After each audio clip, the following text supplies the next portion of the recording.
Welcome to Grow Overload, and this week we're going to start Tony Tech Topics a little bit early. So this is going to be recorded a little bit early. Still come out on the weekend, but we won't have all the news from the week. Of course, I do expect it to slow down a little bit here with the 4th of July, but we're going to jump into Intel right away. And there was Nova Lake performance leaks that were coming out.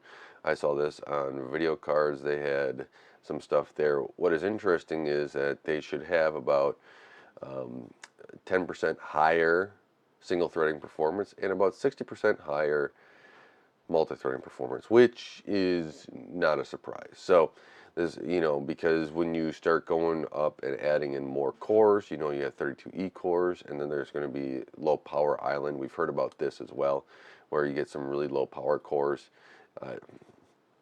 Let's just create more efficient cores overall, but more efficient performance cores, I should say. And you're going to have up to 16 performance cores, which I think is a good move from Intel. You start, it looks like the all the way down to Ultra 5, what video cards has here rumored, you're going to have at least 6 on the Ultra 5 220 or 325, and then 8 for the 335. So you start thinking about this, your mid-range is going to be about 8 cores overall for the performance side of things. 6 on the low end of that, but if you get there, we could start seeing some of these games start to go where minimum spec requirements 8 cores, right? And this is, well, I guess we're already seeing that, so in some of these areas. And well, you have the E cores, which I'm sure game studios just love coding for, and so it is one of those things where you're looking at it now. They are saying that it will use the LGA 1954 socket on this, and so we'll see. I mean, I'm excited to see where this is. Now they're saying that this could be a leadership in gaming, is what the slide was leaked here, or rumor. I don't know about that. Maybe if you get to the point of having the cache on it, and maybe that's where the leadership will come from, is that the cache will help you get over this. But if Zen 6 is able to take a nice jump, do 15% improvement overall, can Intel make that up in the Nova Lake side of things? I don't know, and that's one of my questions, where we're going to be waiting and seeing. And we have what, in 2026, this is when it's going to launch, and we're going to have 2026 for Zen 6 as well. Should be fun to see where this kind of all goes to. But Intel is trying to make an effort here, and I do appreciate that. The last gen was not great overall, right? And hopefully they correct those issues and really push forward with it and give a processor that we can, we want to go pick up and game with and everything else. I do hope that the one thing they do on this is to fix up the motherboard issue side of things. And I'm not saying the motherboard themselves have it. I'm saying let's have more than one generation on a socket. So let's do 2, 3 generations. Let's make it an upgrade path for users, so that if they were to buy in a platform, they don't just get one processor and then they have to upgrade the whole system afterwards. Let's allow the user to maybe upgrade. That's I think that's a great market trend that AMD has really stuck with here, and I really like that they've been able to do that. Now, switching over to the Intel Arc side of things, which is Intel Arc has a new driver. They put some new game driver support in, fixed some things with the B series, and so that is good to see overall. I like seeing that Intel putting out the driver. They also went through and had talked about their AI stuff on their graphics side and saying, hey, guess what? We're going to have some new AI stuff down here soon, and we will see we'll see if we're gonna have the AI stuff in Q4 2024. I did another video on that, so check that out in Q4 and where that sits with everybody else, because we all know where where Intel is compared to Nvidia and even AMD in the AI market and the graphics side. So you start looking at that, you compare it to where the AI could be. yeah, we need Intel to come out swinging here, so hopefully they can do that. We'll see, but hopefully I'm hoping that they can do that. So let's see here. We'll switch over to Nvidia because I think that was it. Yeah, there. Well, I guess there's one other thing on Intel, which is they're talking about the Jaguar Shore stuff, the AI GPUs, and they're going to have HBM4 on them, which is pretty cool stuff. Now, I mean, this is all part of kind of these ARC GPUs. I'm thinking more of how are you going to be able to do this and deliver with AI and compete with Nvidia, right? They're the juggernaut. Even AMD has picked up some steam. The ROCm stack is much better, but you have Nvidia here with CUDA. What they've been able to do, their marketing, they are really focusing hard on this. And how do you compete with that?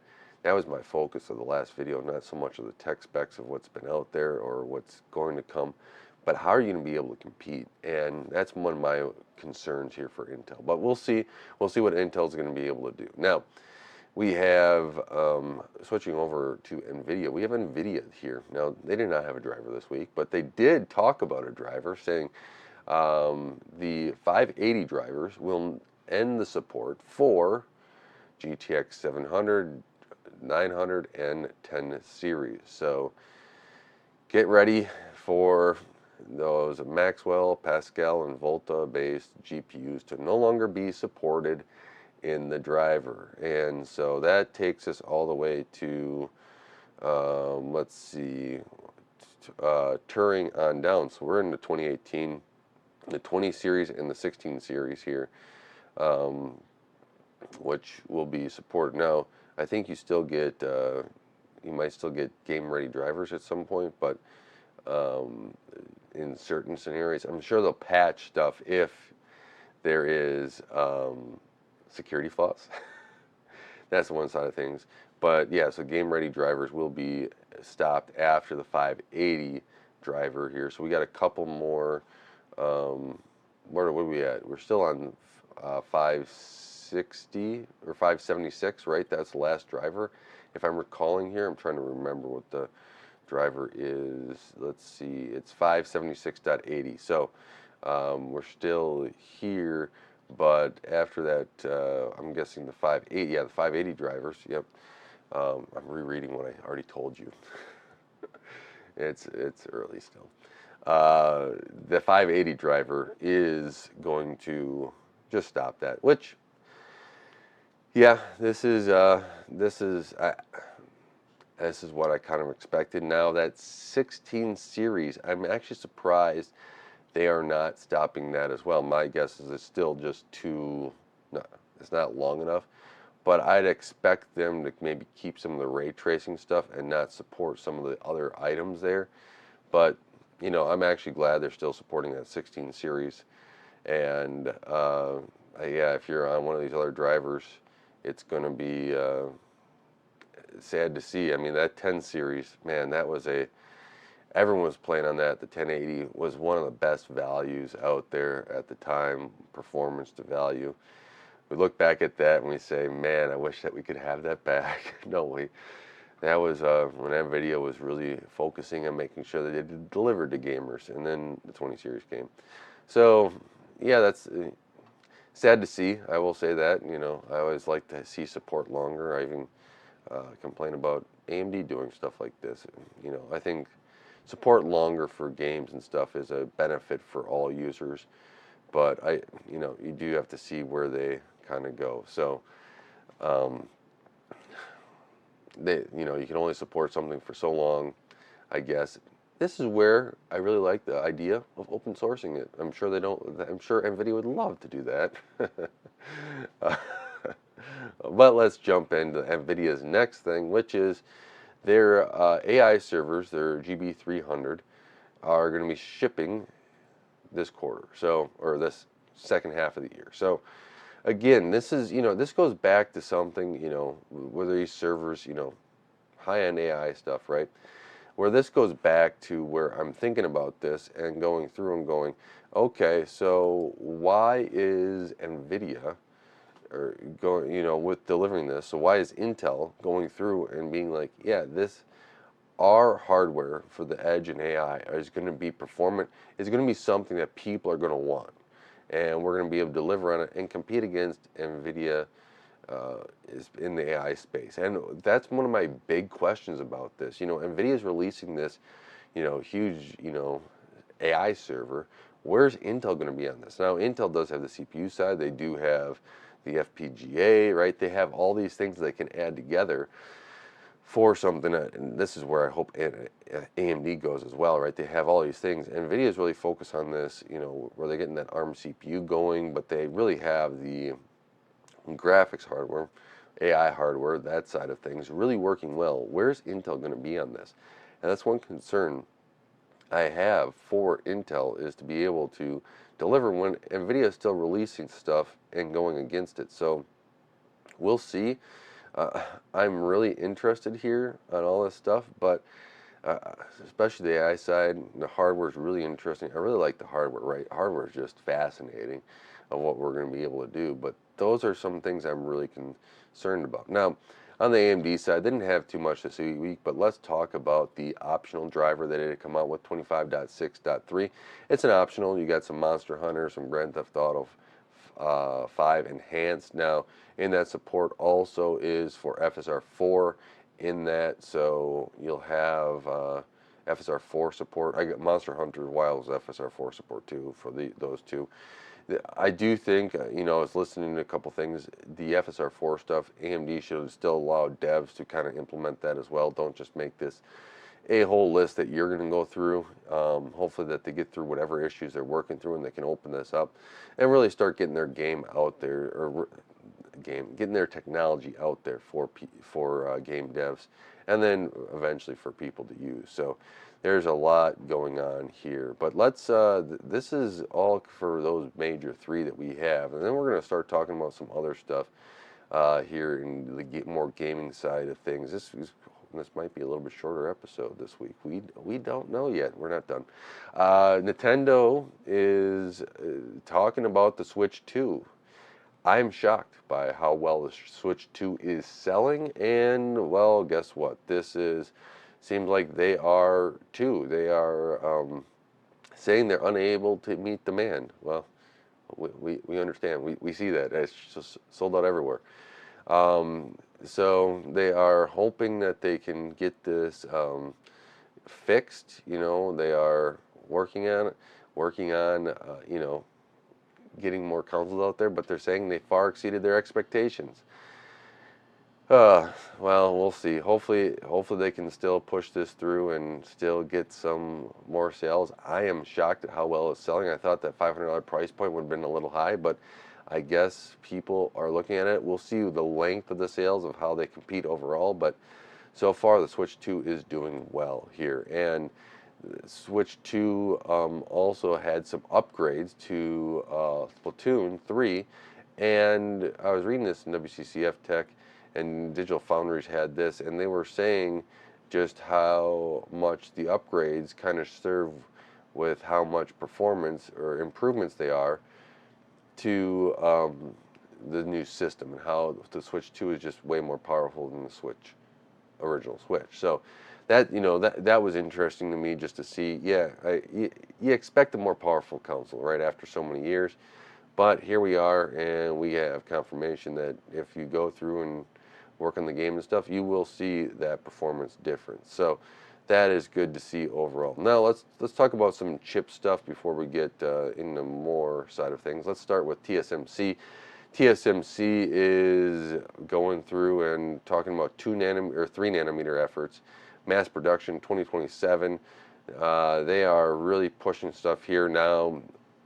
This is in the Arizona area in the United States. The United States has pushed for a lot of chip manufacturing to come into the United States. Now, while the 3 nanometer, this is going to be good and stuff, there's going to be a lot of more fabs that are needed, right? You need to build out your whole fab sequence. Probably all the leading edge nodes at some point are going to have to, the United States is going to want here as well. So whether that's TSMC, Intel, or who knows, maybe GlobalFoundries comes back into the realm of things.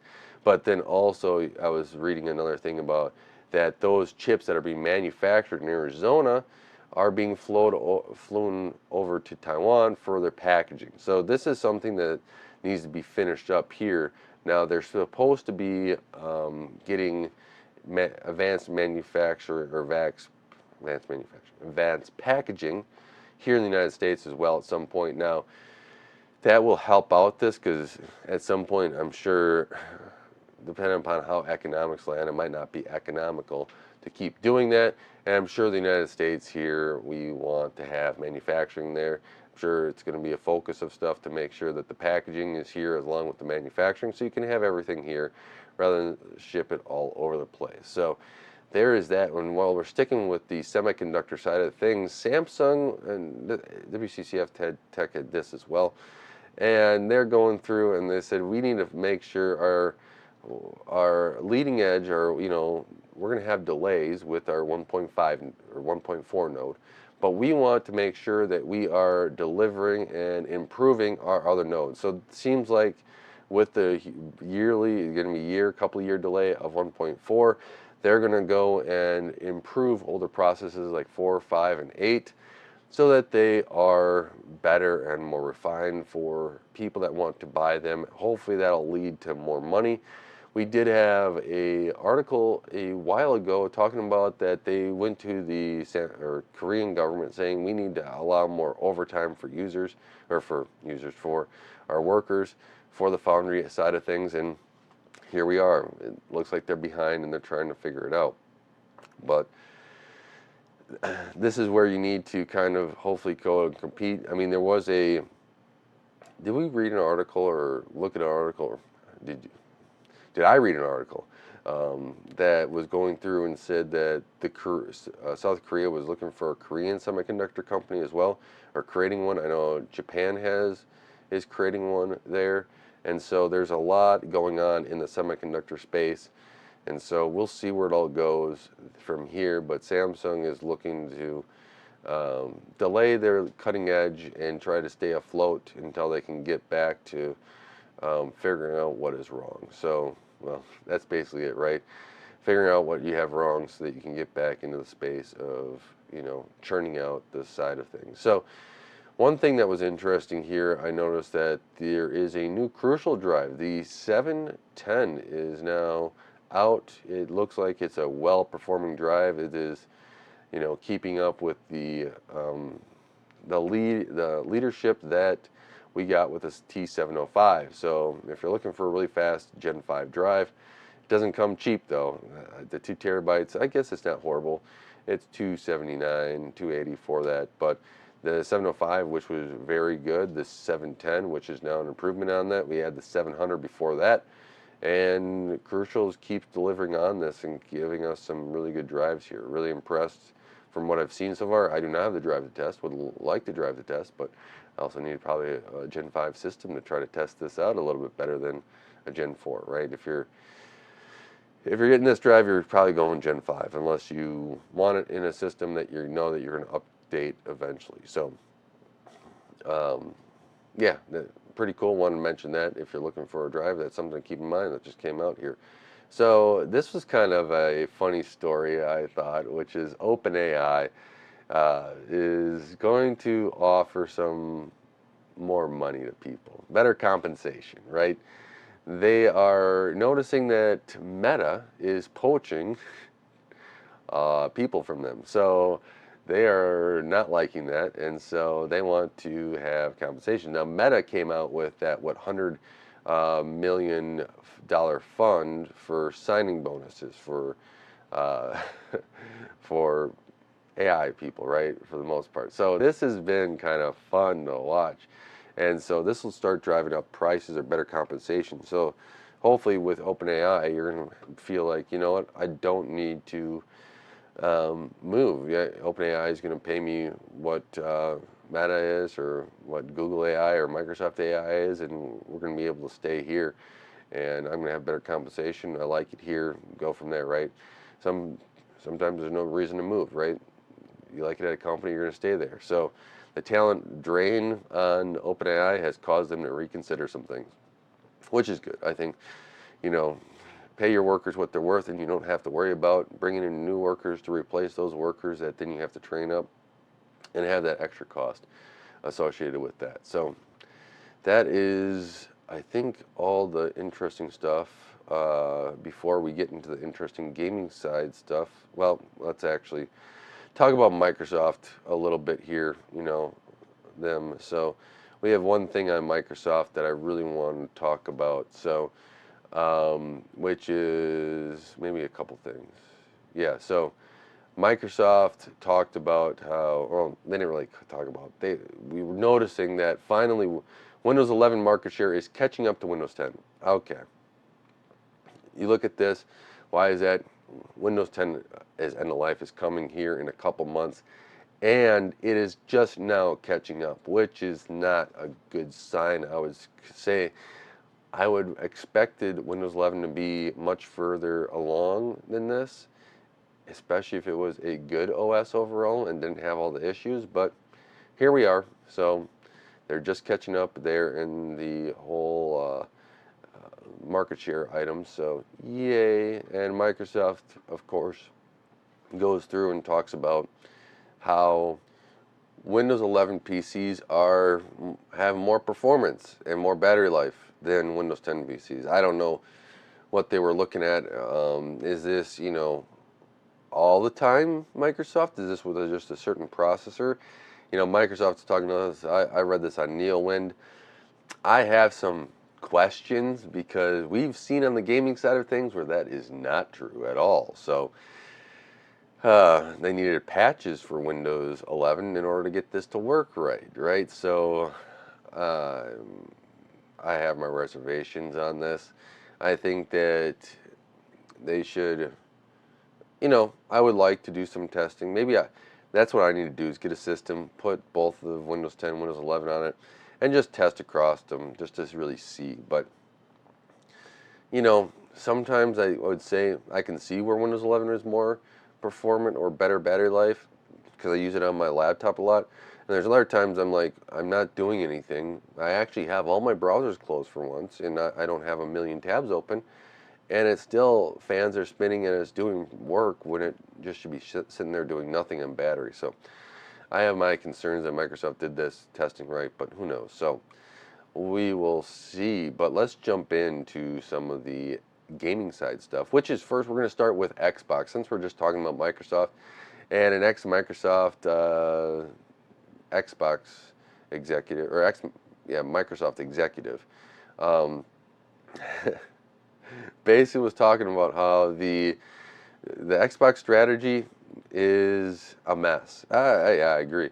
So this is one of those things where what do you expect, right? Microsoft, I don't know really. I think they're trying to find their direction in the whole Xbox ecosystem right now. They bought all these game studios, $70 billion for ABK, right? $8 billion for ZeniMax, right? You have all this money stored up. Almost what, maybe close to $100 billion in all these game studios you have, and you're trying to find a way to make it work. It's going to be messy here, and they could have went the route where kind of more of the same and stuff, and maybe tweak some stuff with Game Pass, made it more profitable and stuff like this, and instead they're changing directions completely.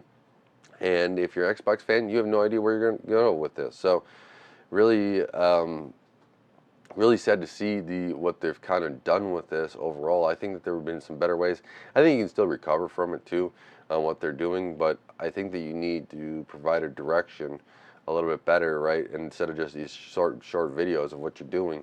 I know you don't want to release too much for Sony and even, well, to some extent Nintendo, but I think you got to talk to your customers a little bit and show them, what you have in store for the Xbox fans is something great, something unique, and something that you want to stick around for. So that's something to see. Now, I like Halo. I like playing Halo. It was a fun game. Overall, wish Halo 5 was on PC. I'm going to keep saying that until you finally get it there, Microsoft. But, hey, they did a blog post to announce that there will be an announcement, because that's what we need, is announcing the announcements. Just leak it. Just make it a rumor. But they are going to have something later this year The next Halo will be on the Unreal 5 engine, and so the official scoop will be later this year at the Halo World Championships, but expect more from the Halo team. They're going to have a big reveal. So I'm excited because I did enjoy all the Halos. They were fun. Overall, good story. Like the story, and that's what I kind of play games for, is a story. So glad to kind of see this, but we will see where we get to in that. Now, on the gaming side still, let's talk about EA Sports, right? They've had a lot of games overall, and finally, college basketball is coming back. This is kind of fun to see. Uh, yeah, players getting paid, and all of a sudden we're going to have some college basketball there. It's going to be interesting to see what all comes of this, but I'm excited. Um, I don't play too much basketball games, but I think games coming back like this that people are huge fans of is a good thing overall. And so I like to see stuff like this. Now, one thing, I always wait for is a good game discount. I I buy more games on discount than any other time, and then they sit into my game library. I'm sure a lot of us can relate with maybe our Steam backlog, maybe even Epic backlogs now, or you know, we have what GOG backlogs. Man, I got a lot of backlogs. But Borderlands 4, I was reading this on WCCF Tech. They were talking about this. Is that they're not expecting a deep discount to hit on Borderlands 4, or even it for being on subscription services for 5 years, according to Randy Pitchfork. So get ready. I think that this is going to be the first, right? First, like publicly saying that it's not going to be on there on any of these. So got to make your money back. How are you going to do that? Keep it, with minor discounts, run minor sales or little sales on it, and then go from there. And so this will be interesting to see if this works. I would expect other games to do this, and if this works and they make all their money back, don't be surprised if it hurts subscription services. And because why would I want a subscription service when all my games that I like to play aren't going on there? Now, granted, Microsoft has a huge library, so you can maybe keep Game Pass around, but a lot of these other subscription service that maybe relies on, deals with, third-party game companies might not last, and that is something to keep in mind here.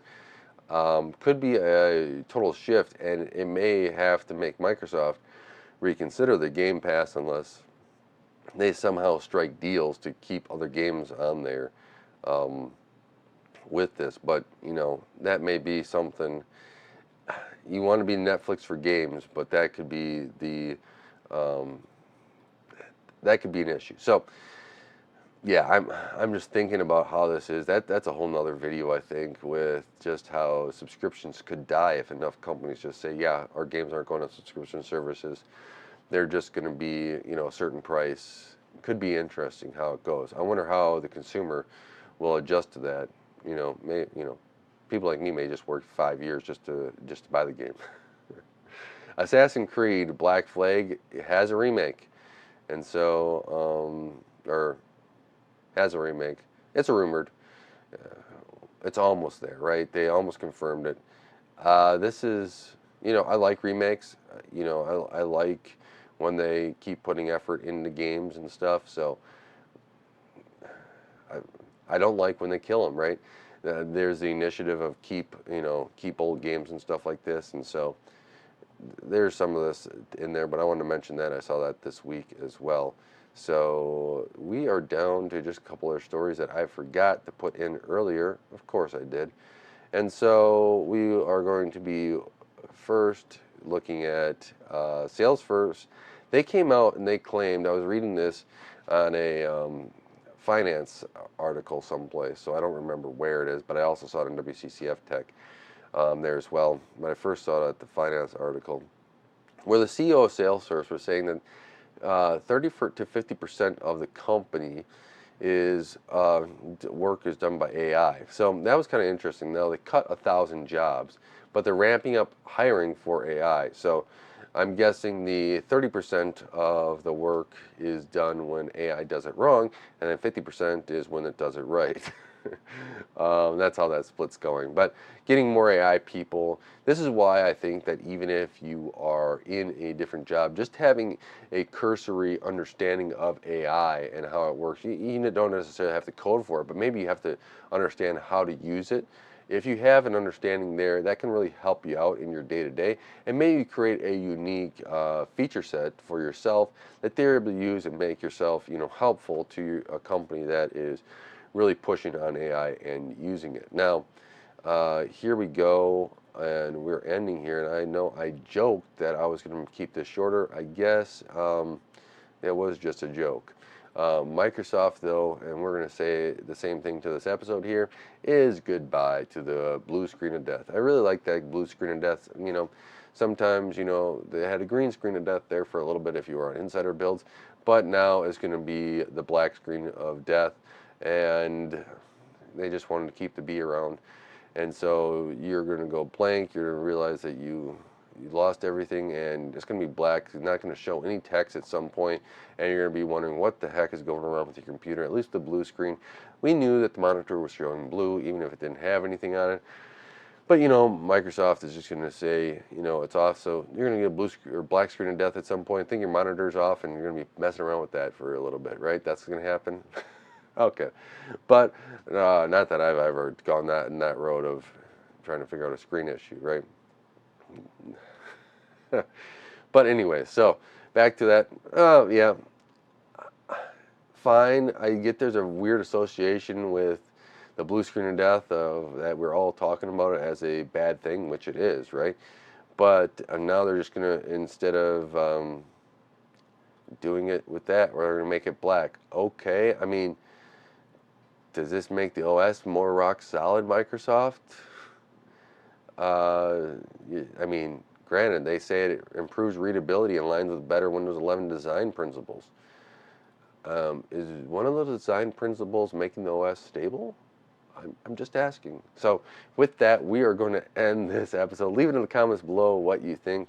If there's any other stories that I missed that you wanted me to cover, leave it down there. But thanks for watching Gray Overloaded and tuning in to this week's Tony Tech Topics episode. I really do appreciate it. Don't forget to like, share, subscribe, watch another one of my videos, as it really does help the channel. Until next time, God bless.